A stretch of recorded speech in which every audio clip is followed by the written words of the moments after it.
Hello, all, and welcome. This is the Horror Countdown podcast, and I'm your host, Donna Nelly. With me tonight is a very special guest. I'm joined by actor Troy Oelke. Hello. Hi, thank you for coming on board and doing this with me. So, tonight we're going to be maybe indulging just a little bit more of the skeevier side of things. But we're going to take a look at our top 10 horror crushes. So basically, Troy, this was your topic. So give us a little background on the choice at hand and anything else you want to bring forth. Okay. Yeah. Basically, I thought it'd be a fun topic because when I was growing up, I grew up, with monster movies and everything, and then when I became of age, somewhere around, I guess, 12, 13, 14, I was really getting into horror movies then, and started having crushes on, a lot of the horror movie final girls. I always loved what they. Well, I mean, there was more than the final girls, but I always loved the final girls. Them, kind of being so innocent and sweet, and then pushed to a point where they gotta kick some serious buttocks. And yeah, there's been many a crush throughout the years. I've compiled a list mostly of final girls. There's a lot of honorable mentions, to be honest with you. Yeah, I'm kind of the same way. I had a list of maybe 15 to 20 and not even really thinking too hard. I could have gone with any of them. A lot of the placements is kind of a placement to me was probably a little bit more difficult than actually finding out who I would choose, because Yep. it's like do I like this one more? Am I choosing them for their catalog? Or am I choosing them for other reasons? Yeah, that one was the placement I thought was the harder of the two choices for tonight. But yeah, hopefully I have a good enough list here. But I kind of have some off the wall choices, not necessarily a few that a lot of people are going to be familiar with, but hopefully we'll have some fun. So since this was your topic, let's start off with your number 10. Okay. So, like you said, the hardest part was putting these in the correct order. So I have my top two are in cement, but I'll just throw these around. It's not necessarily in any particular order, but my number 10 is going to be Christy Swanson from Deadly Friend. I thought she was absolutely adorable, and that movie is cheesier than a 7-Eleven nacho, and I love it. I own it. I saw it at the theaters. Uh, it just Christy Swanson is not only cute, but it's a pretty terrible movie. But in such a way, it's like so bad it's really good in my book. And I just thought she was super cute in that movie. Nice, yeah. Definitely a memorable one. I kind of skipped over that one. I kind of forgot that she was in that, but yeah, definitely a solid choice there. So for my number 10, for me, I had a hard time kind of actually not just placing her on the list, but also actually choosing a specific film. So I kind of cheated. I feel a little bad about it, but I don't have a specific film in mind, but I do have a performer in mind. I went with Debbie Rochon. Hmm. So I kind of always thought she was the more underrated of the Scream Queens. I've always really enjoyed her stuff. I'm trying to think back. I think the first one I saw, and a friend of mine gave me this on a DVD. I think it was called Bog Mummies or Bog Creatures or something. I don't remember. I've maybe seen like the film maybe once or twice, but it was the first film I saw of hers, whichever one it was. And it was the film that kind of got me into her because I thought she was really cool. She had a good role where she was this traumatized survivor of this attack by this ancient race of mummies that had come back to life, and this other group that had stumbled across her. They cared for her, nurtured her, and then they realized that she was the one that had actually summoned them, and she was their leader and doing all kinds of nefarious things. Yeah, Not, yeah, not gonna spoil it, but yeah. that, What was that? it sounds like fun. Oh, it was, yeah. I really wish I could remember the name of it. It was low budget. It was cheesy as hell, kind of, like on the indie kind of side of things. But it got me interested in her, and it got me interested in like other films she'd done. And I looked her up, and at that point she had like 50 roles or something, but they were like all genre films. So I kind of like stayed with her, and I think now she's up around almost 300. You know, I would probably venture to say maybe a third of that is in production at some point, but I know how that goes. yeah. Great. Right, but yeah, I felt that she's got a, strong enough body of work, and I've always kind of liked her like outsider gothy kind of appeal. She always kind of facilitated between that, is she insane or is she just the victim of circumstance kind of a thing. And I always kind of really liked her, so I really wanted her on the list, but yeah, I had a hard time placing the movie from her, so I kind of cheated and I kind of just made like a general. I just gave her a general inclusion, but yeah, my number 10 was Debbie Rochon. All right. Yeah, so moving on to number 8.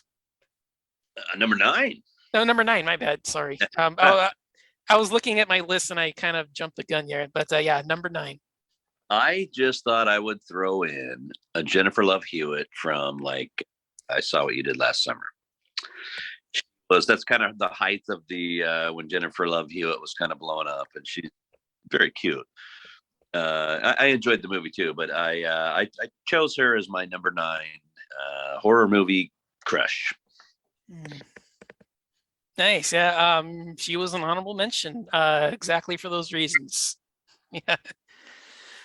Yeah, she's on my honorable mentions list, but yeah, I definitely agree. That was I saw it just shortly after it came out, but I'm definitely on board with that pick.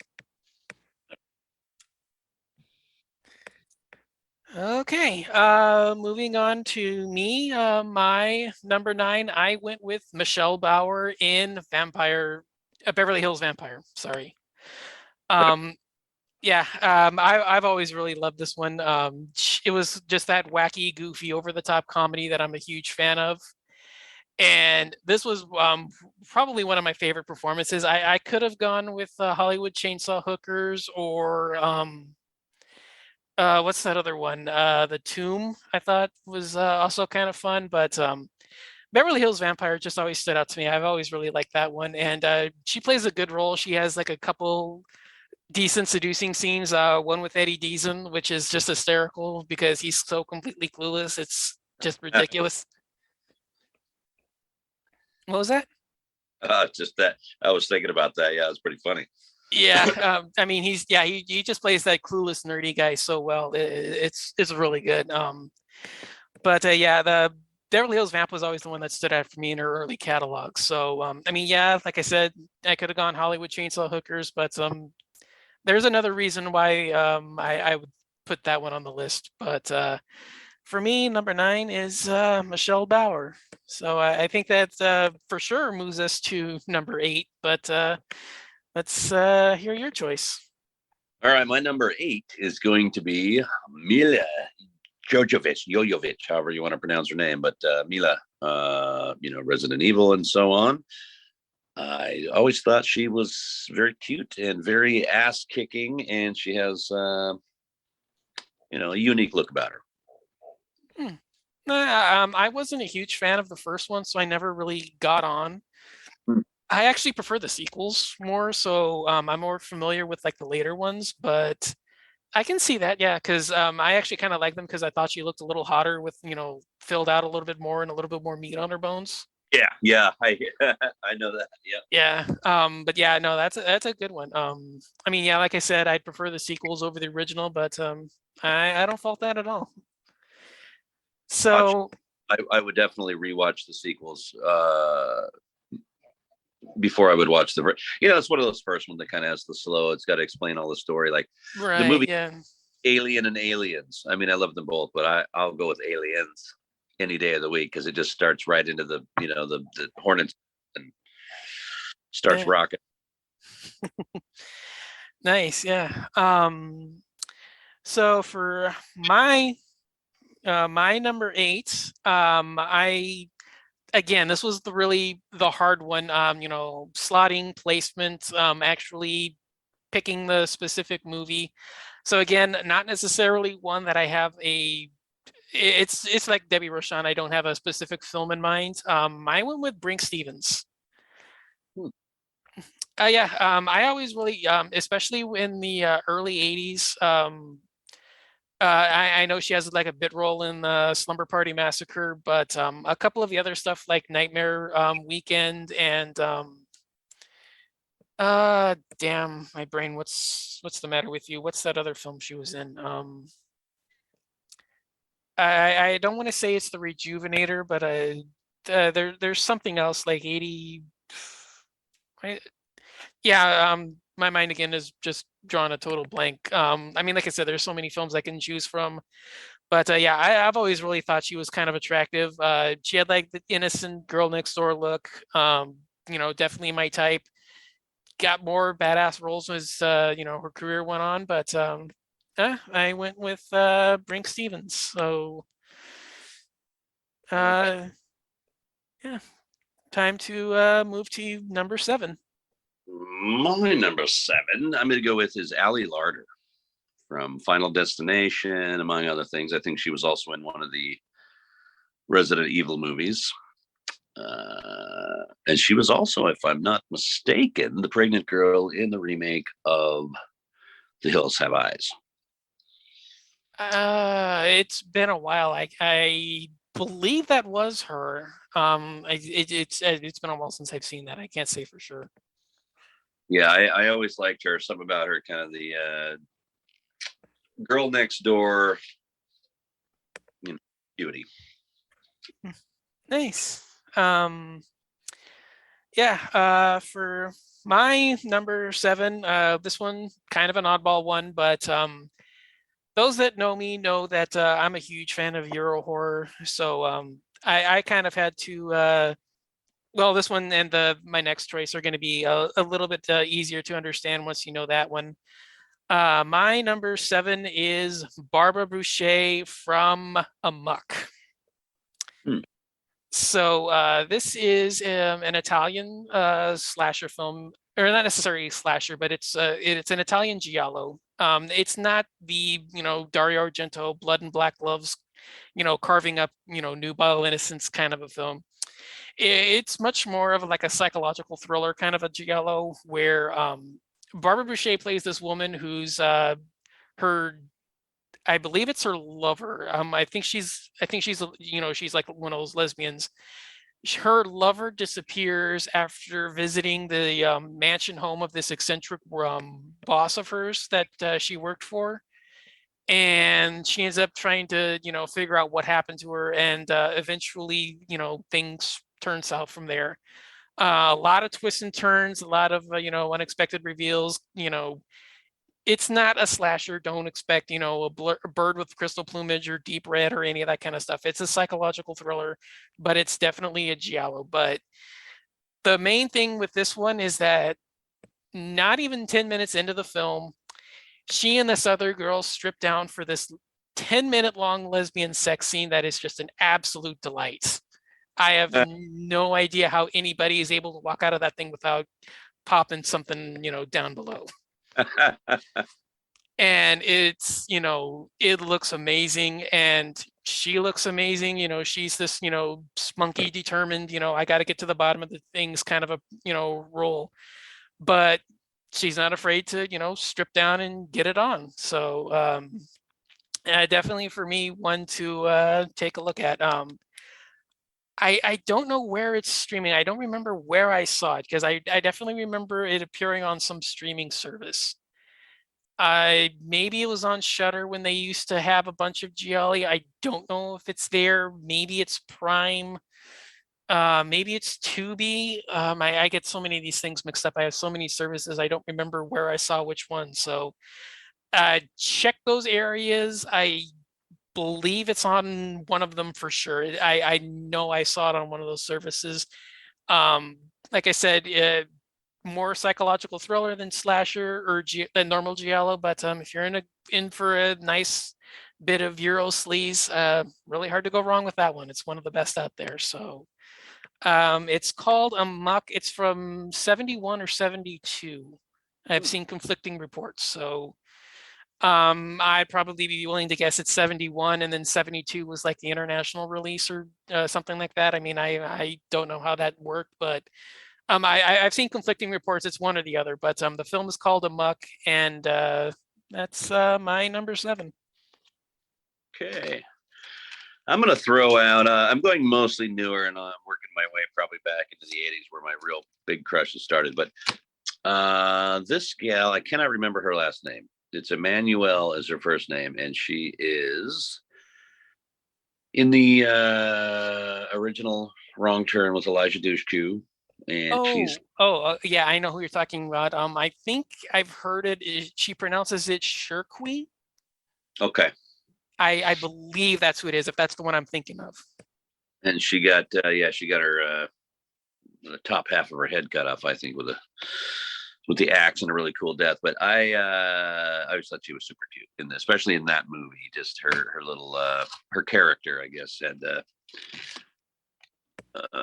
a fun attitude, I guess I should say, and she was off really well, being extremely cute.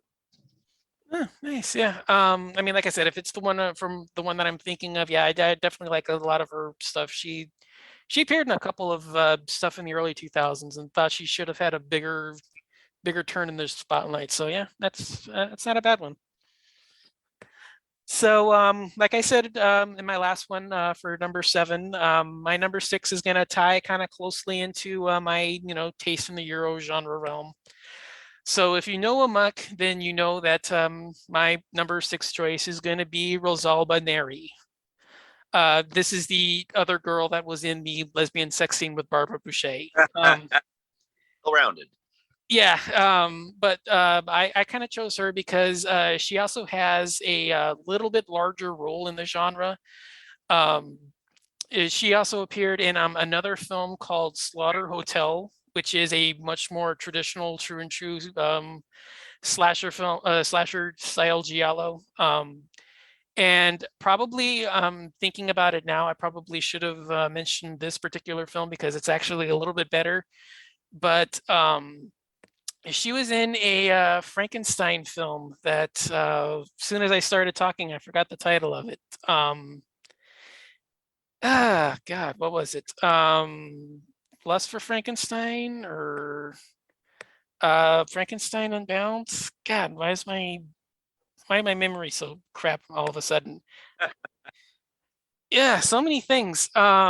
Geez. I had the title in my head, and then as soon as I started talking, I forgot about it because I mentioned the other film first. But yeah, no, like I said, she's the other participant in the lesbian sex scene from Amok, and then she's also done a couple of other films. So yeah, she's got a pretty big mark in the Euro horror rare horror Euro horror realm in the early 70s or so. So for me, this was another easy choice. So number 6 was Rosalba Neri. Okay. I cannot remember her last name again. This is one more that I can't remember her last name. Her first name is Elizabeth, and she was the final girl survivor of Funhouse, 1980, 81, I think. Mm. Elizabeth, that was her only horror thing. I think she went on to do some classier stuff, but yeah. Anyway, the star of Funhouse. I always thought she was well, at least back then, I thought she was really cute. One of my crushes at the time. Nice. Yeah. Yeah. It's been a while since I've seen it. I always thought that was a pretty fun one too. So Yeah, I always liked that one. yeah. All right. So for my number 5, this one's kind of going to be a little bit obvious for people my age. It's actually one of the first films that I ever saw as a genre fan, and one of the ones that got me further into being a horror fan that I am. I went with Jennifer Tilly in Bride of Chucky. Um, yeah, that one was kind of obvious. I mean, any of the resurrection scenes where she's just laying over the doll trying to get it to life, or teasing the dorky goth guy. I can probably name any of those, but for me, this one was a pretty obvious one. I don't know how the hell she looks as good as she does in the recent photos of her, but yeah, definitely for me an easy choice. For me, number 5 is Tiffany. Tiffany. Jennifer Tilly. Wrong name. Tiffany. Yeah. uh, Amy Steele, Friday the 13th, part two. Nice. Very, very natural beauty. I remember her at the time when I saw the movie. I remember seeing her in some, I believe it was a gum commercial or two. And I always thought she had that really, really girl next door cuteness about her. Nice. Yeah. I definitely agree. I always thought she looked a little sexier in April Fool's Day, but no. Yeah, Yeah, too. yeah, Yeah. yeah. That's definitely a good choice. I definitely agree with that one. So for me, my number 4. I mean, I know that this is kind of a little bit of a cheat, but Linnea Quigley in Silent Night, Deadly Night. I say that one because that one was the first of hers I saw. I mean, again, like I said, I know I could have chosen Hollywood Chainsaw Hookers. I know I could have chosen what was it? Graduation Day, where she kind of seduces I believe it's the music teacher, and I think that's kind of the only scene in the film that she does. But again, this was a pretty obvious one. Probably one that I'm pretty sure most of us are intimately familiar with, but one that deserves a place of pride on any list. So easy choice for me. Number 4 was Linnea Quigley. All right. That's a good one. Hmm. My next one, my number 3, is going to be Neve Campbell. I liked her in The Craft. I liked her in, of course, Scream. And she has some of those little quirky things that she does that I always thought were just super cute. And well, yeah, all the girls in The Craft are cute, but yeah, I like Neve Campbell. I think she's pretty cute. Yeah, definitely. Honorable mention for me. So right on there with you. But my number 3, this one was kind of a tough one.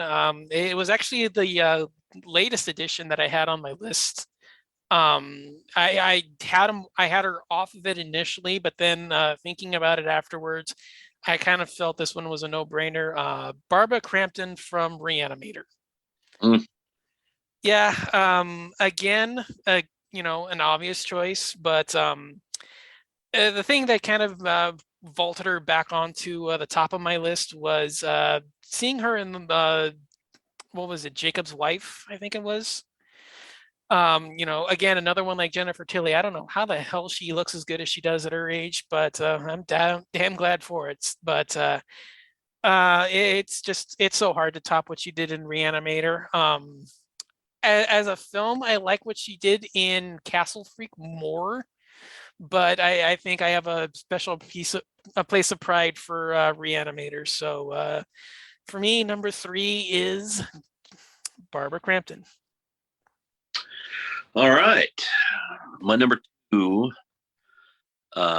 when I first saw Friday the 13th, part 1, and then part 2, it was at a neighbor's. And I don't remember if it was like early type stuff or if they had a VCR or something. In any case, I had watched part 1 and part 2 at their house. And then in 1992, Friday the 13th, part 3 in 3D came out. And I had tried to go see Creep Show, and we got denied because I wasn't old enough. So this time I asked my uncle to take me.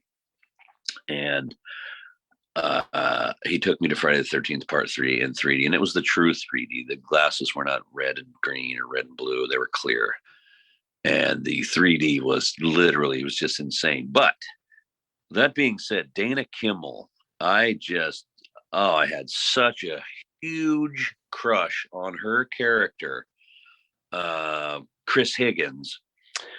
And then, of course, and I think it helped that she was in a lot of the TV shows that I watched. She was one of those kids that was like a guest star in all the popular sitcoms or whatever, you know. Mm-hmm. So we've seen her around, but yeah, she was, as far as the '80s girl. She had the this, you know, the feathered '80s hair, and she was very '80s.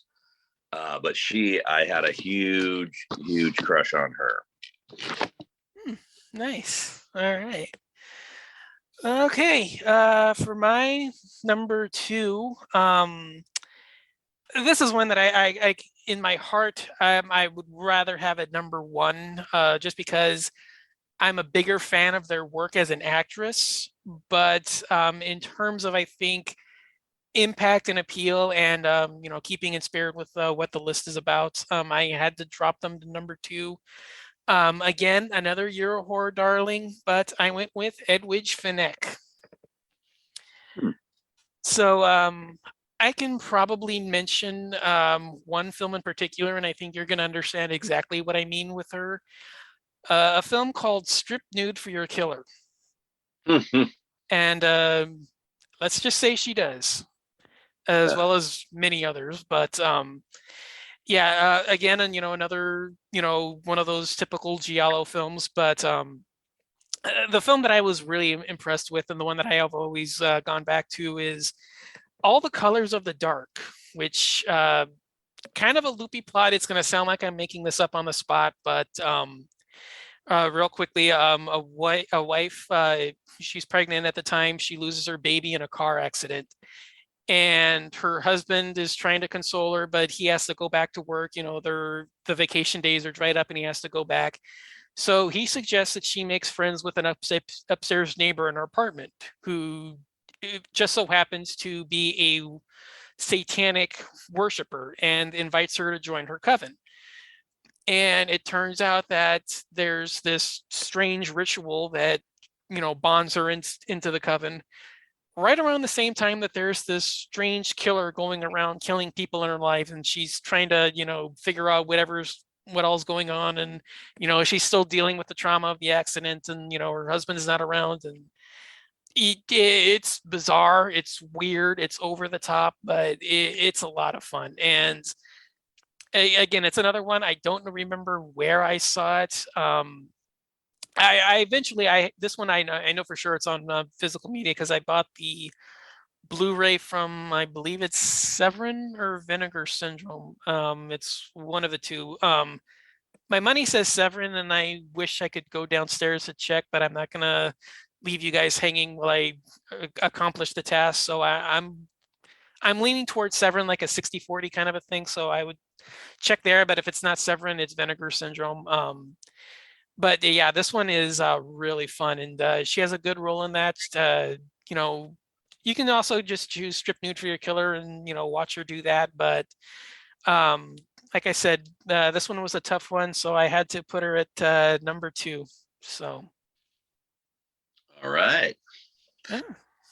Yeah, my number one was like, as I was turning from boy into a teenager, she was my first crush, which was also like my biggest. And like I said, I always used to watch monster movies and stuff, and it was something my mom and I loved to do together, was watch movies, including Dial M for Murder and all these mysteries and things like that. All the monster movies, Universal Monsters through Godzilla and everything in between. Well, we were watching Siskel and Ebert one night in 1978, and they went ahead and played 10 minutes of Halloween. And it was the scene where Michael Myers was trying to smash into the closet, and she stabs him with the coat hanger, and then his knife or whatever, and then she's standing in the doorway, and after that big scene when he sat up behind her, like I said, I was used to monster movies and stuff, but not quite like that. When he sat up, I nearly crapped a cat just right to, and but anyway, Jamie Lee Curtis became my biggest ever all-time crush in horror. And then, it was Prom Night and Terror Train and The Fog and whatever she was in, I loved. She was my big crush throughout that time. My number one definitely is Jamie Lee Curtis. Nice, yeah. Again, another honorable mention. So that's another one mine that you've taken. But yeah, definitely agree. I kind of bumped her off just because I kind of associate her more with True Lies because I saw that first, then her horror stuff.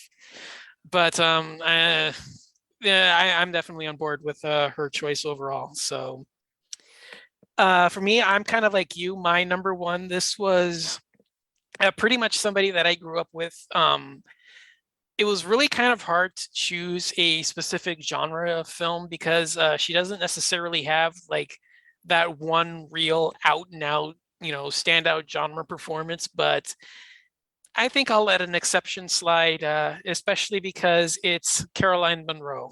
Um, yeah, I could probably have said, any of her, Sinbad or, any of those other kind of adventure films that she was in. But I mean, she was in Maniac, so I think that's kind of close enough. I mean, that gives her genre credit. But even though I don't necessarily want her from that, I still think that's close enough. So Yeah.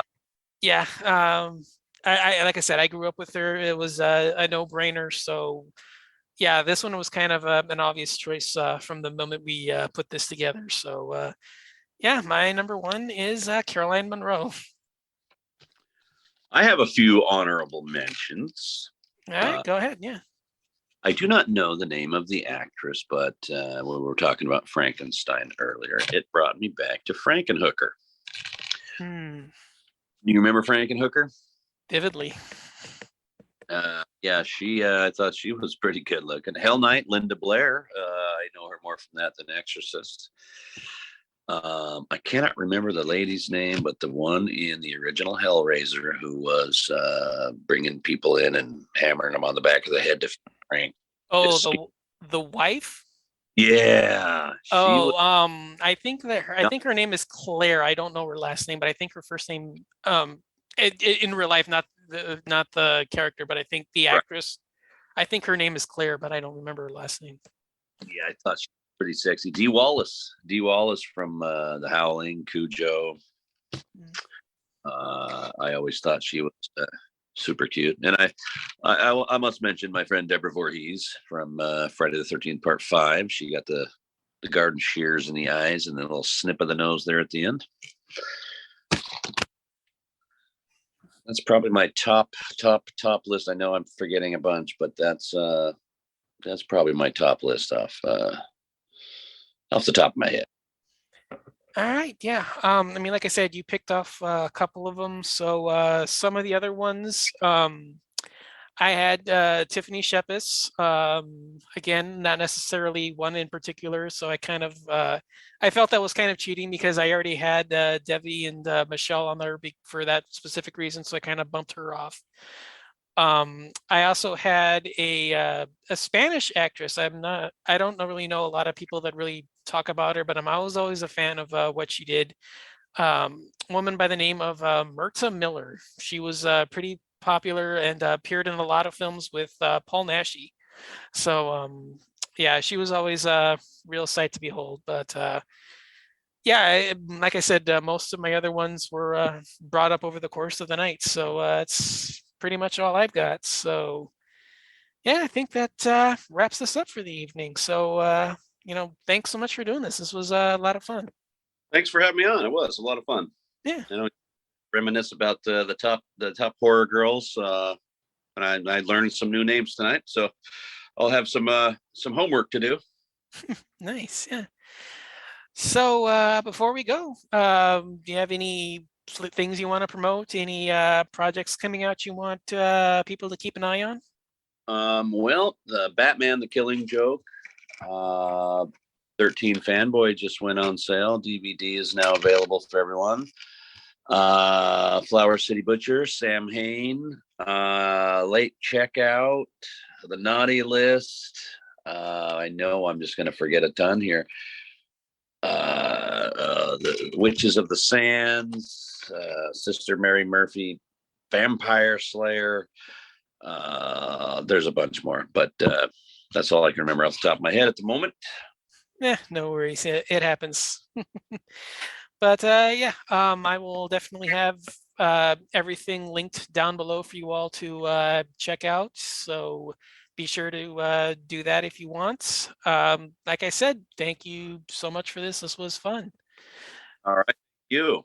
Yeah. So with that, we will see you next time. All Later. right.